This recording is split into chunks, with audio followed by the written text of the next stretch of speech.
Peggy 18.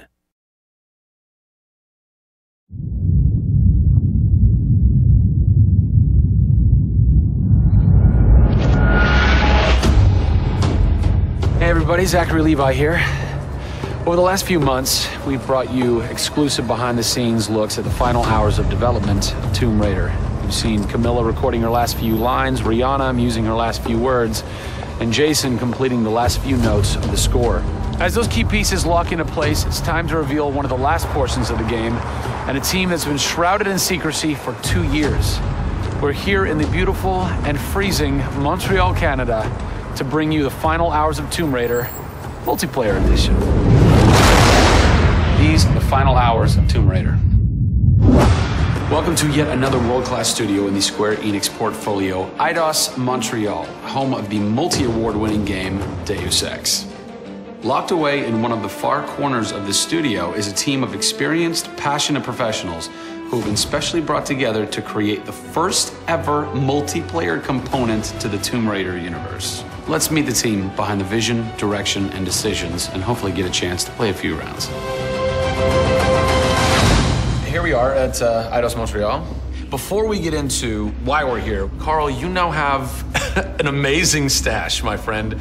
What is the impetus behind this? As a studio, we've been participating in Movember. A good friend of mine, JJ Owens, works for Movember in LA. We set up the gaming challenge and we brought studios from all around the world together.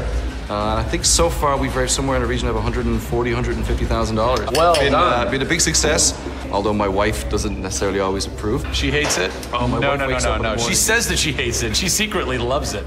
What were some of the factors that led to a multiplayer facet to this new Tomb Raider? When we started developing sort of our vision for reimagining Tomb Raider, on paper it was all about single player. And as we started to build that world out, we had the island, we had the Solarian, the scavengers. We started to realize that we had this canvas. Great warring factions, great landscapes. Yeah, we had all these really awesome places where it was all about traversal and single player. When we started looking at that, we thought, wow, well, what about multiplayer? Part of the genesis of that was Lara Croft and the Guardian of Light that kind of cracked open a door to lead you guys into the multiplayer into here at Eidos Montreal. Guardian of Light was a downloadable, a smaller scale project, and that allowed us to sort of take the risks that we wouldn't necessarily take on a full-blown project. Guardian of Light was our Pixar short. It's the idea that whilst you're building your big project, you're always thinking about that next thing, but also allowed us to be able to start understanding co-oping and networking. It was a game that actually brought Tomb Raider fans together for one of the very first times. You hear them in their ear and they were having fun. And as a result of that, that led to us thinking about multiplayer. Hopefully our single-player experience we're delivering is a very sort of single-player, solitary, immersive type of experience. But at the same time, we believed tomb raiding together with friends would be fun. Tomb raiding, I think that's the first time I've ever heard that term. I like that. It's fun. You know, axe climbing and zip lining and the traversal that we get in there and the traps. For me, it was very sad to have that catch-22 of it would be great to do this in multiplayer, but we just can't split our resources like that. And that's how Eidos Montreal came about. We had staffed up our team to develop a single player. Everybody was gelling together really well, and it wasn't something that we wanted to just bolt on. We always said if we were going to do it, we're going to do it right. If you could have a fan play the multiplayer for the first time, what do you want them saying?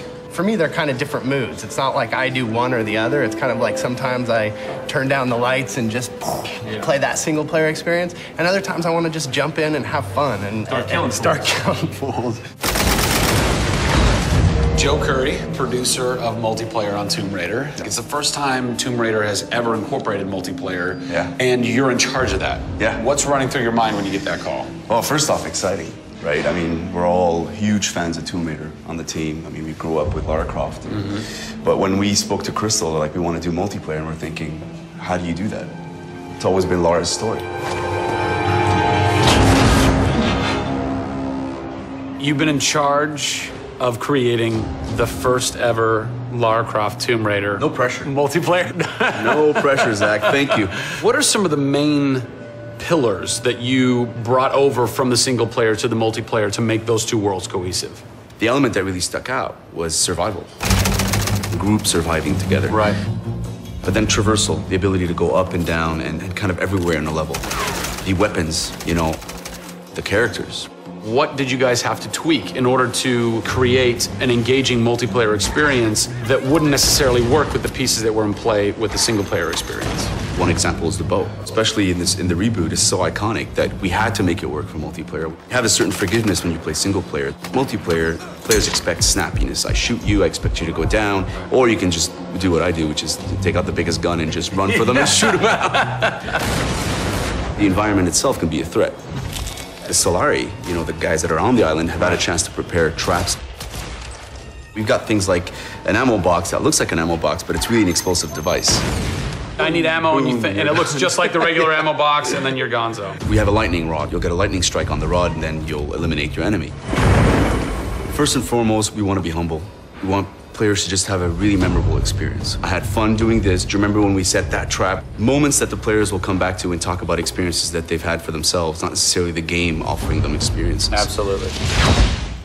So, Joe, behind us we have the QA team, or the quality assurance team. They're a part of the development team. They can tell us what we need to fix and what's working and what's not. When do I get to game test? When do I get to get my hands on the game? Soon. We got a surprise for you first, Zach. So, when I was approached to host the final hours of Tomb Raider, essentially the biggest ask, not even ask, tell that I had was, I want to be in the game. I want to have a cameo, I want to have something. So guess what? Boom! Boom!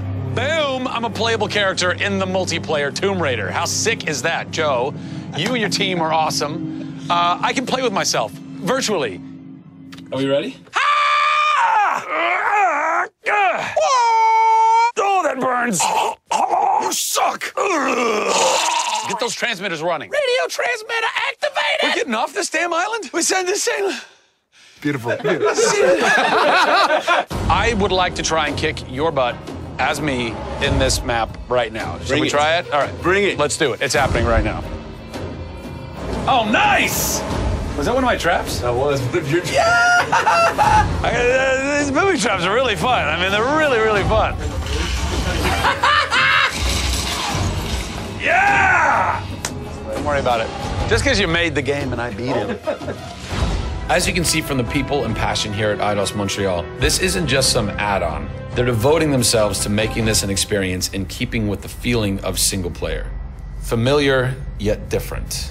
Coming up in the final 2 episodes of our series, we go back to the home of Lara Croft. They're taking Tomb Raider to the finish line, and we'll be there for it.